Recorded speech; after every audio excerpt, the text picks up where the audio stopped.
এয়া আজি মই ভেদাইলতা জোল বনাম। ভেদাইলতা এয়া নৰসিংহ বাৰীৰ পৰা ছিঙি আনিছোঁ আৰু এয়া চাউল পিঠাগুড়ি এনেকৈ চাউল অলপ ভিজাই লৈছোঁ। এয়া দুইটা বস্তু একেলগে মিক্সিত পিচি বনাম। মই মাছেদি ভেদাইলতা জোল বনাম।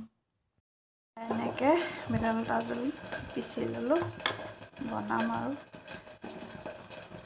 এয়া মাছ বিক্ৰী হৈছোঁ। মাছ বেছি নহয়, অলপ আৰু ফ্ৰাই মাছ। এনেকৈ মাছ ফ্ৰাই কৰি ল'লোঁ, মাছখিনি ফ্ৰাই কৰি ল'লোঁ।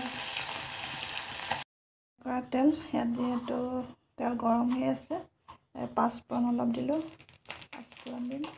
তাৰপিছত এই নহৰু 3 পৰা থেতেলা লৈছিলোঁ, সেই দিলোঁ। তাৰপিছত শুকান জলকীয়া 3টা দিলোঁ।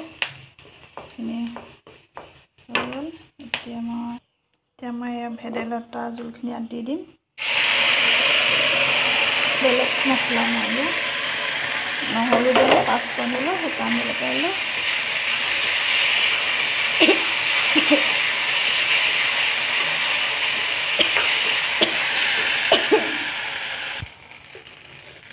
নিমখ আপোনাৰ যিমান বনায় সিমান পৰিমাণৰ দিব। মই নিমখ মোৰ আন্দাজ অনুযায়ী দিছোঁ। এয়া হালধি দিলোঁ, লৰাই দিওঁ।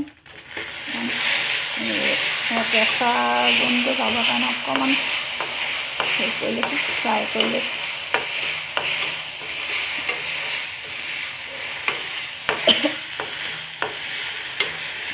বেলেগ মই আলু চালু নাই দিয়া। এইখিনি পিছোঁতে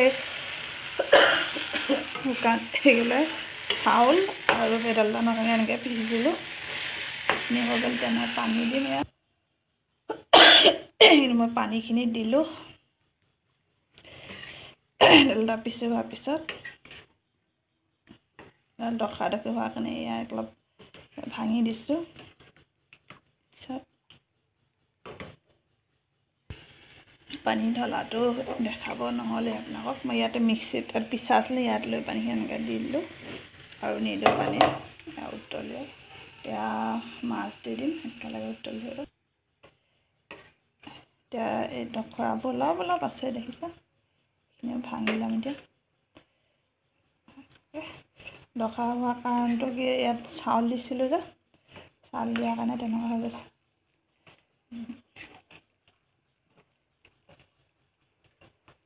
উতলিলে বস্তু নাইকিয়া হৈ যাব। এতিয়া মাছ ভাজি থৈ এয়া মাছ দিম। এতিয়া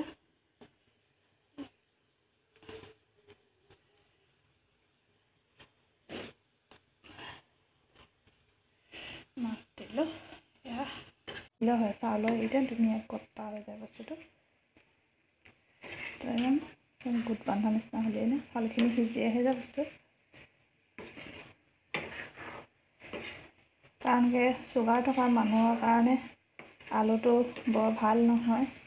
সেইকাৰণে মই এনেকৈ চাউলৰ গুড়ি দি পিচিলে এনেকৈ বনাওঁ জোল, ভেদাইলতা জোল। ভেদাইলতা জানেই আপোনালোকক বহুত কাৰণে, পেটৰ কাৰণেও ভাল, ঔষধিযুক্ত বস্তু ভেদাইলতা। আৰু নৰসিংহটো চুগাৰ থকা মানুহৰ কাৰণে ভাল।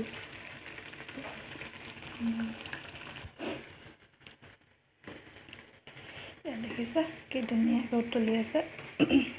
অলৰেডি মোৰ এয়া হৈ গ'ল নৰসিংহৰ জোল, ভেদাইলতাৰ জোল।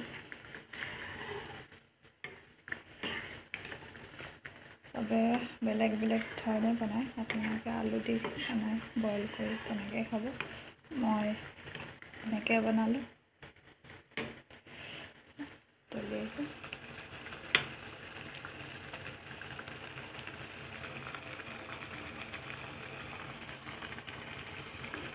এতিয়া আঞ্জাখন অফ কৰি দিওঁ।